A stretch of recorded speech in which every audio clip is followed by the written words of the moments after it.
La MRC de Montmagny lance son plan climat pour un avenir durable. Coupure de financement des installations sportives dans les centres de services scolaires.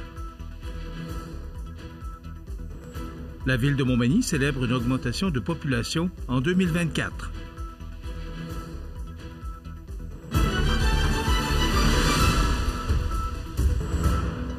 Lundi 27 janvier 2025. Bonjour mesdames et messieurs, bienvenue au régional sur le réseau de télévision de CMA-TV.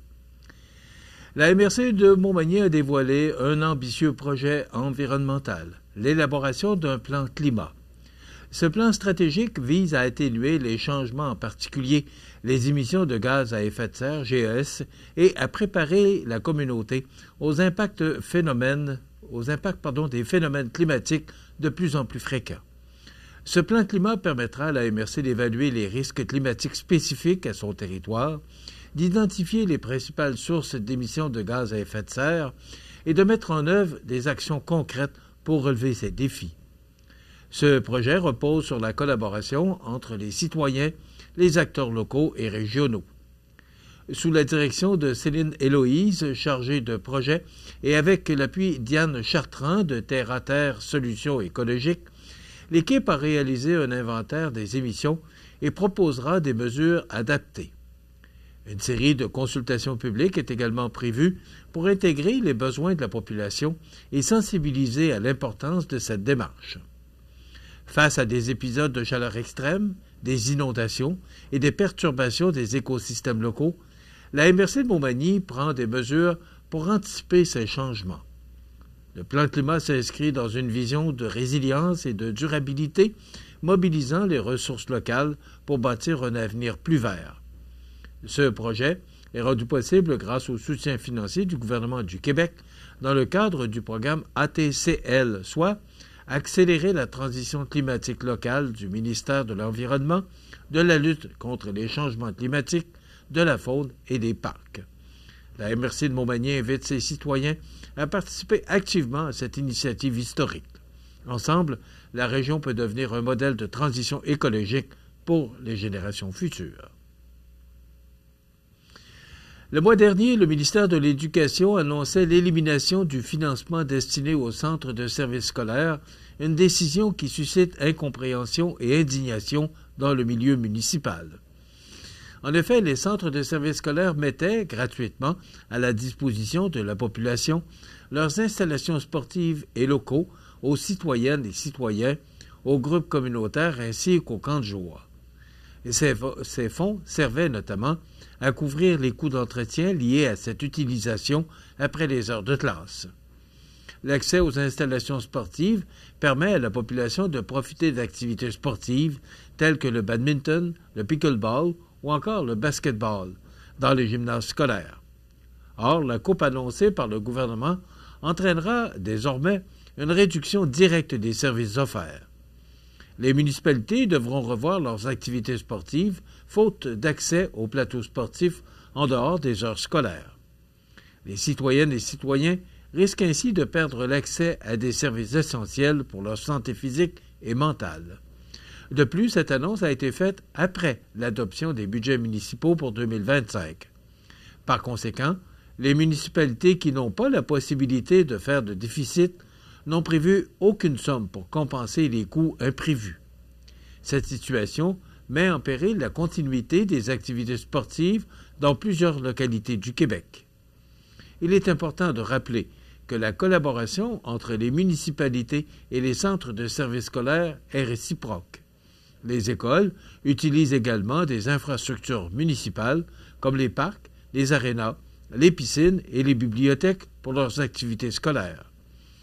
Depuis l'adoption du projet de loi 40 en 2020, les municipalités doivent céder gratuitement des terrains aux centres de services scolaires, ce qui représente des coûts considérables pour les finances municipales. En contrepartie, il est prévu que les installations sportives des écoles soient accessibles gratuitement à la population en soirée et les week-ends. Le partage des équipements, c'est pour le bien de nos enfants. Qu'ils participent à des activités organisées par l'école ou la municipalité, ce sont les mêmes enfants. L'accès aux installations sportives est essentielle à la vitalité et au bien-être de nos communautés. Restreindre l'accès des municipalités aux plateaux sportifs dans les écoles met en péril des activités qui rassemblent, dynamisent et soutiennent nos citoyennes et citoyens. Une telle décision est incompréhensible et inacceptable, a déclaré Martin Danfous, président de l'Union des municipalités du Québec et maire de Varennes. Depuis plus de 100 ans, l'UMQ rassemble les gouvernements de proximité de toutes les régions du Québec, ayant pour mission d'exercer un leadership fort pour des gouvernements de proximité autonomes et efficaces. Montmagny célèbre une augmentation de sa population en 2024. On vous donne tous les détails après la pause. Animalerie Montmagny, on aime vos félins, parfois taquins. Oui, vos chiens, même les coquins. Vos oiseaux qui chantent en duo, c'est pour l'amour des animaux. Animalerie Montmagny, pour l'amour des animaux. CEMA TV agrandit son rayonnement de diffusion.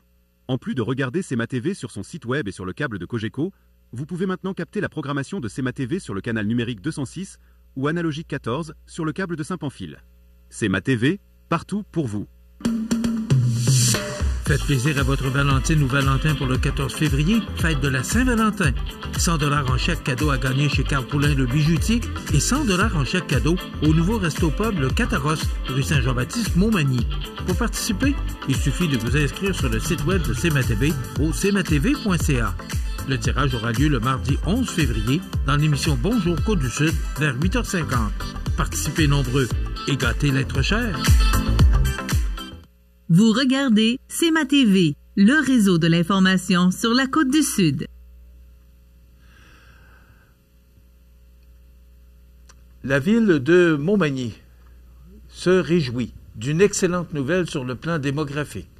Sa population a dépassé, une fois de plus, le seuil symbolique des 11 200 habitants, atteignant donc 11 203 citoyens, selon les plus récentes données publiées par l'Institut de la statistique du Québec. Ce chiffre, établi au 1er juillet 2024, marque un retour à la croissance après 5 années de baisse consécutive. Cette progression s'explique par plusieurs facteurs, dont le développement de nouveaux quartiers résidentiels, l'amélioration continue des infrastructures, l'arrivée de nouveaux arrivants, en grande partie grâce à l'immigration, ainsi que le dynamisme des commerces et des entreprises de la région. Pour le maire de Montmagny, Marc Lorrain, cette hausse témoigne des efforts collectifs déployés par la municipalité et ses partenaires. Nous sommes fiers de voir que nos initiatives portent leurs fruits et rendent Montmagny encore plus attrayant.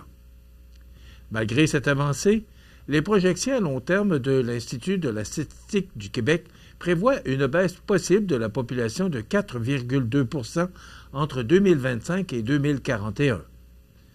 Cependant, la ville reste confiante et proactive. Plusieurs projets prometteurs sont actuellement en préparation. Parmi eux, le complexe culturel et sportif en santé durable attire beaucoup d'attention et pourrait devenir un véritable moteur de développement. L'arrivée de nouvelles entreprises et le lancement de nouveaux projets résidentiels pourraient également contribuer à inverser la tendance anticipée. Montmagny entend poursuivre ses efforts pour répondre aux besoins des citoyens, attirer de nouvelles familles et dynamiser son économie. Avec une vision claire et des actions concrètes, la Ville souhaite continuer à faire mentir les prévisions et à renforcer son rôle de centre névralgique dans la région. Les contribuables de Montmagny recevront, sous peu, leur compte de taxes municipales pour l'année 2025. Cette année encore, un incitatif intéressant est offert, soit un rabais de 2 % pour ceux et celles qui souhaitent payer leur compte en totalité dès la première échéance, fixée le 27 février prochain.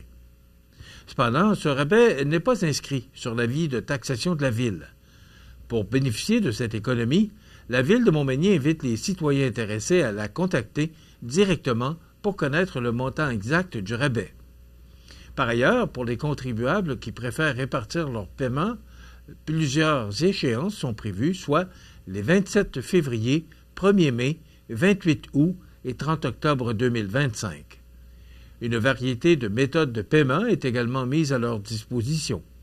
il est possible de régler les taxes via les services en ligne des institutions financières, par chèque ou encore en personne au comptoir de perception de l'Hôtel de Ville de Montmagny. Rappelons que les paiements peuvent également être effectués en argent ou par carte de débit, mais les cartes de crédit ne sont pas acceptées pour le paiement des taxes foncières. Les sports, présentés par Groupe Corriveau, entrepreneur électricien et plomberie, un appel, 4 services. Groupe Corriveau à Montmagny, 418-248-8992, votre solution. Vous avez des projets de construction ou de rénovation? Pensez Groupe Corriveau, entrepreneur électricien et plomberie. Un appel, 4 services, 418-248-8992, Groupe Corriveau à Montmagny ou groupecorriveau.com. La solution pour du travail bien fait.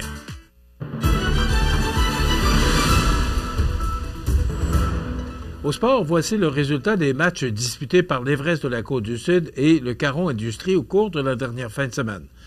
D'abord, la formation sud-côtoise est restée parfaite pour une deuxième fin de semaine de suite avec des gains de 4-0 et 6-2. Le tout a commencé vendredi avec une visite auprès des Cobras de Terrebonne. L'Everest a vu Alexandre Lausier réaliser un jeu blanc de 30 arrêts dans une victoire de 4-0. Ce fut réellement la soirée de Xavier Fournier. Le Lévisien a contribué à tous les buts de la formation en étant complice du 16e de la campagne de Dan Chrétien lors de la première période, en plus de franchir le cap de la quinzaine dans cet engagement. D'ailleurs, avec son filet au premier tiers, Dan Chrétien a franchi le plateau des 150 points dans la Ligue de hockey junior 3A du Québec. Dimanche après-midi, l'Everest visitait le Titan de Princeville pour compléter sa fin de semaine. Le moins que l'on puisse dire, les deux équipes ont mérité plus de 88 minutes de pénalité, mais la troupe de Simon Lebrec l'a quand même emporté par la marque de 6-2 dans le centre du Québec. L'Everest a pris les commandes 2-0 et 3-2, alors que Tommy Bouchard, Joël Pelletier et Félix Riverain se sont inscrits au tableau. Toutefois, alors que la Côte-du-Sud a repris les devants par 4-2, l'intensité et l'animosité entre les deux formations a commencé à se faire sentir alors que les arbitres avaient de plus en plus de travail. Noah Woodard, Tommy Bouchard, avec son deuxième de la rencontre, et Seren Tibachaboy ont complété la marque pour la troupe de Simon Labrec. Devant le filet, Émile Paget a été brillant, bloquant 25 des 27 lancers qu'il a reçus. Notons que la formation de la Côte-du-Sud se retrouve actuellement au 7e rang du classement général. Du côté du Caron Industrie, vendredi soir, l'équipe a signé un gain de 5-1 face au PG de Lotbinière dans un match intense et très physique. Les marqueurs Vincent Boulay avec ses 17, 18 et 19e buts de la saison, Jean-Christophe Coulombe, son 29e, et Brian Chabot a complété avec son 7e. Le joueur du match Pro Mutuelle Assurance Côte-Sud est remis au gardien de but Olivier Dulac. Dimanche, c'est par une défaite de 2-1 en fusillade face à l'Expert de Saint-Romuald que l'équipe a terminé sa saison régulière à domicile. Édouard Gay a été le seul marqueur du match pour l'équipe locale. Le titre de joueur du match Pro Mutuelle Assurance Côte-Sud est remis aux 3 joueurs de 21 ans, Édouard Gay, Simon Richard et Loïc Saint-Laurent, qui disputaient leur dernier match en saison régulière à domicile dans la Ligue junior 2A. Voilà ce qui complète votre bulletin d'actualité régionale de ce lundi 27 janvier. Dans un moment, les prévisions de la météo et l'état des routes. Voilà, c'est tout pour l'instant. Bonne journée, mesdames, messieurs. Pour joindre la salle de nouvelles de CMA-TV, nouvelles au pluriel @cmatv.ca ou encore 418-281-1313, poste 226. Les prévisions de la météo. Une présentation de Pro Mutuelle Assurance Montmagny-Lillet. Toujours à l'écoute de vos besoins.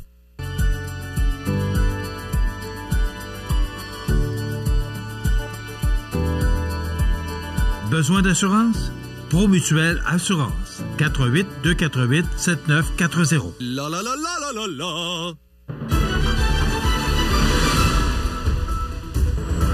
Une belle fin de semaine pour pratiquer des activités d'hiver. C'était vraiment très beau. Hier après-midi, par exemple, sur le bord du fleuve, je ne sais pas si vous êtes allé sur le bord du fleuve ou si vous avez vu, il y avait quand même de vent fort, là, ça causait de la poudrerie. Justement, quand on parle de poudrerie, là, il y a une veille de bourrasque de neige, parce qu'on va avoir des vents avec de la neige parfois forte, par période, là, surtout en soirée et la nuit prochaine, et ça va nous amener un front d'air arctique, là. Il va faire fret. Il va faire froid demain. Donc, si on regarde l'image satellite, ben c'est nuageux. Ça démontre bien là, ce qu'on vous prévoit pour les prochaines heures. Et vous voyez là, justement, en haut de l'écran à gauche, là, ce système là, qui va nous atteindre au cours des prochaines heures, mais qui va quand même passer rapidement. Donc, ça nous donne, en résumé, pour aujourd'hui, lundi, du temps généralement nuageux avec 40% de probabilité d'averse de neige ce matin et tôt en après-midi. Neige et poudrerie par endroits débutant en après-midi. Des vents devenant du sud-ouest à 20 km/h avec des rafales à 40 ce matin, puis augmenteront de 50 avec des rafales à 70 en mi-journée, maximum de -2. Avec le vent, -18 ce matin et -11 cet après-midi. Pour ce soir et la nuit prochaine, neige et poudrerie par endroits, risque de bourrasque de neige au cours de la nuit, une accumulation de 5 cm, des vents du sud-ouest de 50 km/h avec des rafales à 70 qui diminueront d'intensité là, aux alentours de 30 avec des rafales à 50 au cours de la soirée, puis changeront de direction pour souffler de direction nord-ouest et nous apporteront cet air arctique là, au cours de la fin de la nuit. Minimum de -11 pour la nuit prochaine. Pour demain, neige intermittente et poudrerie par endroits, ça cesse en mi-journée. Dégagement par la suite. Vent du nord-ouest de 30 km/h avec des rafales à 50, température stable à près de -11. Mercredi, nuageux, 60% de probabilité d'averse de neige avec un maximum de -13. Jeudi, ensoleillé, ce sera froid avec un maximum de -15. Et pour vendredi, dernière journée du mois de janvier, nuageux avec 60% de probabilité d'averse de neige et un maximum de -12. Les normales de saison, ce temps-ci d'année, sont de -8 le jour, -19 la nuit. Le soleil s'est levé à 7h13 et se couchera à 16h37, heure normale de l'Est. Vous avez remarqué hier, le temps était quand même très clair là, aux alentours de 17h, donc ça paraît là, que les journées rallongent. Il fait actuellement -10 degrés à l'extérieur des studios de CMA-TV. Les vents soufflent de direction sud-ouest à 21 km/h. L'humidité est à 84% et la pression barométrique est à 100,5 kPa.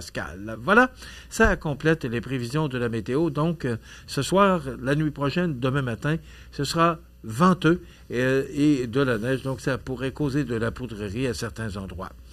Maintenant, pour le menu de cette émission du 27 janvier, dans un moment, on vous présente la chronique Place au hockey avec Diane Ouellette et on reçoit Max Vidal qui a décidé de fermer son entreprise après 32 ans en raison principalement du conflit là, alors qu'on a fermé certains sentiers de motoneige là, en raison d'un conflit là, pour les boisés, les propriétaires de boisés. Donc, on vous donnera tous les détails là, avec Max Vidal, notre invité ce matin. Et bien sûr, on parlera d'actualité. Donc, je vous souhaite une excellente émission à notre antenne.